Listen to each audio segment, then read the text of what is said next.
Baik, bismillahirrahmanirrahim. Assalamualaikum warahmatullahi wabarakatuh. Mari kita lanjutkan perkuliahan kita. Topik perkuliahan kali ini adalah perencanaan tenaga kerja.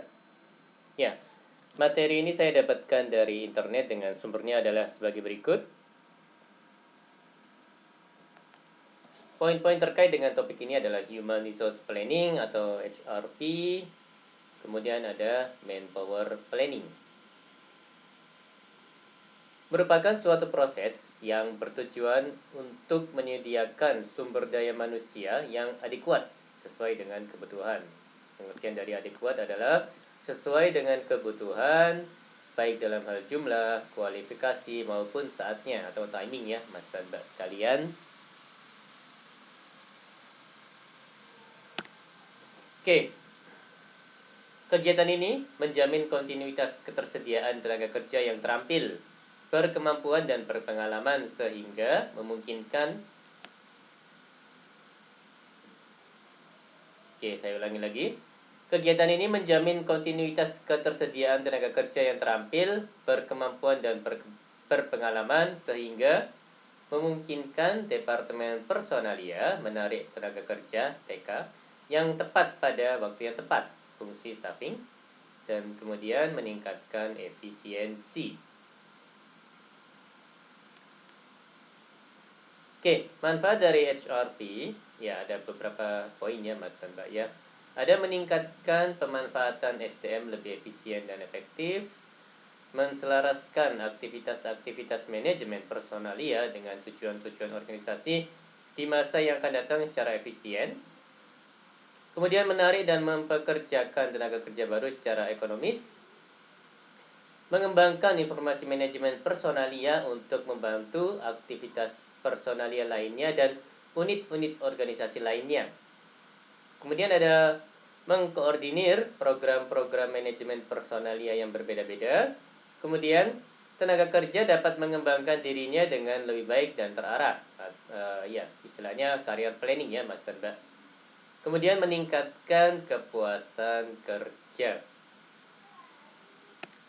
Oke. Mohon maaf. Ini beberapa penyebab timbulnya permintaan tenaga kerja. Jadi ada external challenge. Ya, ini terkait dengan ekonomi, sosial, teknologi, dan competitors. Kemudian ada faktor juga organizational decisions. Ya, ini poin-poinnya strategic plans, budgets, sales and production, kemudian forecast ya Mas dan Mbak sekalian. Mohon maaf. Kemudian ada workforce factors. Ya, ini contohnya retirement atau pensiun, resignations, kemudian terminations, deaths, level of absence. Oke, ini proses perencanaan sumber daya manusia digambarkan sebagai berikut. Ya, mulai dari paling atas ini strategic management decisions. Ini mengalir ke human resource demand ya, ada future, masa depan ataupun annual atau per tahun ya, tahunan ya Mas dan Mbak ya. Ini bagian ini human resource supply, ada existing yang ada dan juga future, yaitu yang masa depan ya Mas dan Mbak. Kemudian dua poin ini mengalir ke analisa kesenjangan atau gap analysis ya. Nah, gap analysis ini bermuara ke dua tempat, yaitu kesenjangan kualitas dan kesenjangan jumlah. Kesenjangan kualitas ini bermuara ke realokasi atau replacement, kemudian pendidikan atau latihan. Sedangkan kesenjangan jumlah ini bermuara ke lembur, rekrutmen, berhenti sementara, PHK, dan juga pensiun dini ya Mas dan Mbak ya. Oke, ini analisis supply tenaga kerja. Ya, poin-poinnya komposisi tenaga kerja yang dimiliki oleh perusahaan dan analisis supply harus memperhatikan periode perencanaan. Kemudian ada analisis demand tenaga kerja atau analisis permintaan ya tenaga kerja. Kalau yang di atas itu analisis penawaran tenaga kerja gitu ya Mas dan Mbak ya. Nah, analisis demand tenaga kerja, poin-poinnya adalah dilakukan berdasarkan peramalan kebutuhan tenaga kerja pada periode perencanaan tertentu, jangka pendek, menengah, ataupun panjang ya Mas dan Mbak ya. Mohon maaf. Poin berikutnya berkaitan erat dengan keputusan-keputusan strategis internal dan eksternal, meliputi perluasan atau penciutan perusahaan, diversifikasi produk, perluasan pasar, kebijakan padat modal atau padat karya, dan juga rencana investasi, dan lain-lain. Oke, ini kendala-kendala yang perlu dipertimbangkan dari internal, ya tujuan perusahaan, ya visi misi perusahaan ya, itu juga jangan dilupakan. Kondisi keuangan perusahaan, ya kondisi tenaga kerja yang dimiliki dan lain-lain. Jadi kalau saya tidak salah tujuan perusahaan ini yang bagian atas ini Mas dan Mbak erat hubungannya dengan visi misi perusahaan ya Mas dan Mbak. Nah untuk yang eksternal, poin-poinnya adalah situasi dan kondisi tenaga kerja, peramalan pasar, perkembangan iptek, peraturan pemerintah, dan situasi perekonomian, politik, dan lain-lain. Oke, ini masuk ke pembahasan terkait dengan analisis kesenjangan antara supply dan demand, antara penawaran dan permintaan gitu ya. Kesenjangan bisa karena jumlah atau kualitas. Poin-poinnya, kesenjangan dalam hal jumlah atau kuantitas tenaga kerja dapat diatasi dengan menambah lembur ataupun rekrutmen ataupun PHK, pensiun dini. PHK itu maksudnya kalau terlalu banyak tenaga kerja di sebuah perusahaan atau organisasi, kemudian butuh perampingan atau efisiensi, maka ya PHK gitu ya Mas dan Mbak ya. Mohon maaf. Kemudian kesenjangan kualitas dapat diatasi dengan realokasi atau replacement atau diklat. Ya, ini bisa juga lewat pelatihan gitu ya Mas dan Mbak ya, ataupun sertifikasi misalnya. Kemudian ada tidaknya kesenjangan kuantitas sangat ditentukan oleh peramalan jumlah tenaga kerja yang dibutuhkan. Peramalan dapat dilakukan antara lain melalui yang pertama analisis beban kerja, poin-poinnya pengalaman di masa lalu dan perhitungan kuantitatif. Poin kedua adalah analisis tenaga kerja, ya poin-poinnya adalah absenteeism rate, kemudian yang poin berikutnya turnover rate. Turnover rate itu rasio tenaga kerja yang resign gitu ya Mas Mbak ya, gampangnya. Oke. Ini ya, peramalan dapat dilakukan antara lain melalui satu analisis beban kerja atau workload. Ya, ini mengestimasikan beban pekerjaan yang akan dihadapi perusahaan dalam periode perencanaan tertentu. How much work is scheduled to be done. Ya, ini dapat dihitung melalui estimasi produksi. Ini misalnya ya, silakan dibaca sendiri poin A.1 dan A.2 ya Mas dan Mbak ya. Oke. Yang B ini juga contoh ya, contoh kondisi gitu ya, silakan dipelajari sendiri. Yang kedua, analisis tenaga kerja atau workforce. Perhitungan dari analisis beban kerja masih harus dilengkapi analisis tenaga kerja untuk memberikan kelonggaran atau allowance. Oke, ini lanjutan dari, sepertinya lanjutan dari contoh sebelum ini, contoh studi kasus ya sebelum ini. Jadi bisa monggo bisa dipelajari sendiri oleh Mas dan Mbak sekalian. Oke, ini yang B, turnover rate ya. Poin-poinnya ada accessions, penambahan tenaga kerja.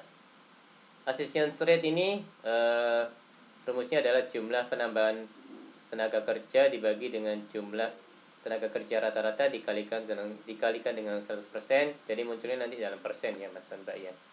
Kemudian yang kedua adalah separations, pengurangan tenaga kerja. Mohon maaf. Separation rate ini adalah jumlah pengurangan tenaga kerja dibagi dengan jumlah tenaga kerja rata-rata dikali dengan 100% sama rate ini juga dalam bentuk persen ya hasilnya nanti Mas dan Mbak. Kemudian jumlah tenaga kerja rata-rata rumusnya adalah jumlah tenaga kerja awal tambah jumlah tenaga kerja di akhir periode dibagi dengan 2. Oke, turnover juga berpengaruh terhadap ongkos penerimaan tenaga kerja atau hiring cost. Maaf. Kemudian berpengaruh juga pada ongkos rekrutmen dan seleksi. Kemudian ada overpaying, tingginya tingkat kecelakaan kerja, menurunnya jumlah produksi pada masa transisi, kemudian tidak efisiennya pemanfaatan mesin atau peralatan pada masa transisi, dan banyaknya scrap dan waste pada tenaga kerja baru. Ya karena memang masih kurang pengalaman gitu ya, pelatihannya masih kurang. Jadi untuk tenaga kerja baru ya mohon dimaklumi bahwa keterampilannya masih kurang gitu ya Mas dan Mbak ya, sehingga bisa jadi jumlah produksinya itu yang ditargetkan misalnya kurang ataupun memenuhi, tapi kualitas dari produk yang dihasilkan itu masih banyak cacatnya gitu ya Mas dan Mbak ya. Maaf. Rekrutmen adalah proses mendapatkan dan menarik pelamar aplikan yang capable, yang yang bisa gitu ya, yang capable, yang punya kapasitas gitu ya untuk dipekerjakan. Upaya untuk mendapatkan calon tenaga kerja yang paling sesuai, cocok, match dengan persyaratan yang dituntut oleh jabatannya. Mohon maaf. Ya, pencocokan di sini tentu dua arah ya Mas dan Mbak ya. Perusahaan mencari tenaga kerja yang paling cocok dengan tuntutan jabatan, dan sebaliknya tenaga kerja mencari pekerjaan yang paling cocok dengan kebutuhan, bakat, minat dan kemampuannya. Tentu dalam hal ini gaji juga jadi pertimbangan bagi calon tenaga kerja ya Mas dan Mbak ya. Ya, kalau pekerjaannya berat tapi gajinya menurut si yang bersangkutan masih kurang, ya jadinya mikir-mikir ya Mas dan Mbak ya. Mohon maaf. Ya ini the hiring process atau proses merekrut orang gitu ya. Ya ada yang sebelah, yang bagian tengah ini sales forecast, masuk ke workload, masuk ke workforce analysis, kemudian employee requisition. Nah yang sebelah kanan ini job analysis. Ya minggu lalu materi sebelum ini membahas terkait dengan job analysis ya Mas dan Mbak ya. Kemudian job description, kemudian job specification. Kemudian recruitment program, masuk ke applicants. Ya Mas dan Mbak sekalian. Kemudian ini sepertinya 3 poin ini, yang tengah, kanan dan juga kiri ini masuk jadi satu. Kemudian masuk ke screening devices, ada application blanks, reference checks, interview, test, physical examination gitu ya. Ya, untuk yang bagian kiri ini adalah terkait dengan individualnya, di individual. Kalau yang sebelah kanan ini terkait dengan organisasinya, di organization. Nah ini masuk ke tahap induction atau orientation ya setelah melewati screening devices ini Mas dan Mbak. Mudah-mudahan saya tidak salah. Oke, ini recruitment process. Jadi ada yang paling atas ada human resource planning dan specific request of managers gitu ya. Jadi ini saling berkaitan gitu ya Mas dan Mbak ya. Nah 2 poin itu masuk ke job opening identified, jadi lowongan kerja gitu ya Mas dan Mbak ya. Nah lowongan kerja ini bermuara ke 2 poin, ada managers comments dan ada job analysis information. 2 poin itu akan bermuara ke job requirements, kemudian masuk ke methods of requirements, metode rekrutan, kemudian masuk ke satisfaction pool of recruits gitu ya Mas dan Mbak. Oke, yang melakukan rekrutmen ada bagian personalia, ya bagian kepegawaian, ada biro jasa atau konsultan, ini pihak ketiga ya nampaknya Mas dan Mbak ya. Kemudian ada operating managers dan juga ada recruitment committee. Ya, sumber tenaga kerja ada 2, ya secara garis besar ada sumber internal, ya ini lewat promosi atau mutasi gitu ya, dari yang sudah ada existing Mas dan Mbak.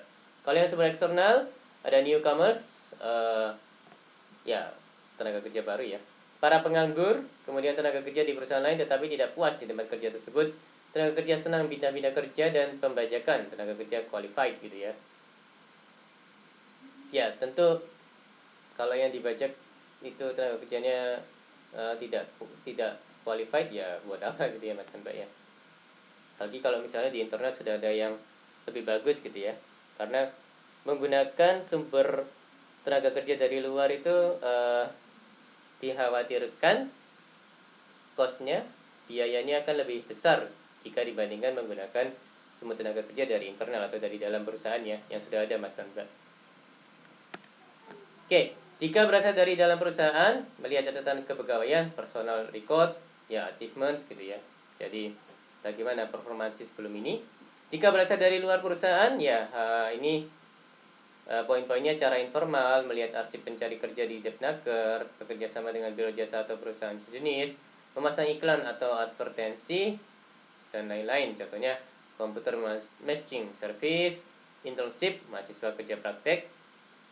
Jadi Mas dan Mbak yang mengikuti kegiatan internship gitu ya, besar kemungkinan ya lebih besar kemungkinannya untuk direkrut di tempat yang memang sudah dilalui untuk melakukan internship tersebut daripada mahasiswa lain yang belum ataupun tidak mengikuti tidak melaksanakan kegiatan internship di perusahaan itu gitu ya Mas dan Mbak ya. Ya kan sudah kenal soalnya, sudah melakukan internship, jadi baik si mahasiswa maupun si perusahaan sudah sama-sama kenal gitu ya. Jadi kalau misalnya ada lowongan kerja gitu ya, akan lebih besar kemungkinannya untuk diterima daripada mahasiswa ataupun calon tenaga kerja yang sebelumnya tidak internship di tempat itu. Kemudian ada talent scouting, college or university recruiting. Kemudian special event recruiting, ya ini open house, job fair gitu ya. Ya, open house, job fair bisa dilaksanakan di kampus, misalnya kalau di Surabaya di ITS gitu ya Mas Mbak ya, ataupun di UNER. Oke, constraints on and challenge of recruitment. Jadi tantangan, batasan-batasan terkait dengan rekrutmen ya, rekrutan Mas dan Mbak. Kalau yang berasal dari organisasi atau internal, ini poin-poinnya adalah organizational policies, jadi promote from within policies, compensation policies, employment status policies, ya part-time, temporary employees, dan full-time. Kemudian ada human resource plans, ada job requirements, ada cost, ada affirmative action plans. Kalau yang berasal dari recruiter, ya recruiter habits ya. Kalau berasal dari lingkungan eksternal, ada leading economic indications, ada want ads index, kemudian ada laws atau hukum ya. Oke, ini channel of recruitment, ada 14 poin di slide ini. Jadi mulai di walk-ins and write-ins, ada employee referrals, ada advertising, ada state employment security agencies, hingga departing employees, etc. Oke, pelaksanaan rekrutmen, hal-hal yang harus diperhatikan adalah job requirements, kemudian kebijakan perusahaan, dana, waktu, dan lain-lain. Kemudian situasi dan kondisi pasar tenaga kerja, kebijakan atau peraturan pemerintah, kebutuhan atau harapan calon tenaga kerja, citra perusahaan, dan lain-lain. Oke, ini terkait dengan job application blank. Tujuannya adalah untuk mengumpulkan informasi tentang recruits, informasi yang dibutuhkan ya seperti ini, antara lain personal data, ada nama, alamat, tanggal lahir, dan lain-lain. Ada employment status, posisi yang diinginkan, gaji yang diinginkan, status kerja apakah full or part-time worker gitu ya. Kemudian kesanggupan untuk mulai bekerja, kapan mulai bekerjanya, dan lain-lain. Kemudian ada education and skills, ini applicants abilities, antara lain pendidikan, kursus. Kemudian yang keempat work history, past jobs. Kemudian yang kelima military background. Yang keenam membership, awards and hobbies. Yang ketujuh references, dan yang kedelapan adalah signature.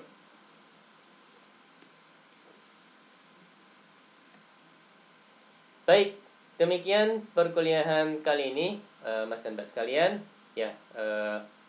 Mohon maaf kalau ada hal-hal yang salah. Terima kasih atas perhatiannya. Insya Allah kita akan jumpa lagi di lain kesempatan. Terima kasih. Wassalamualaikum warahmatullahi wabarakatuh.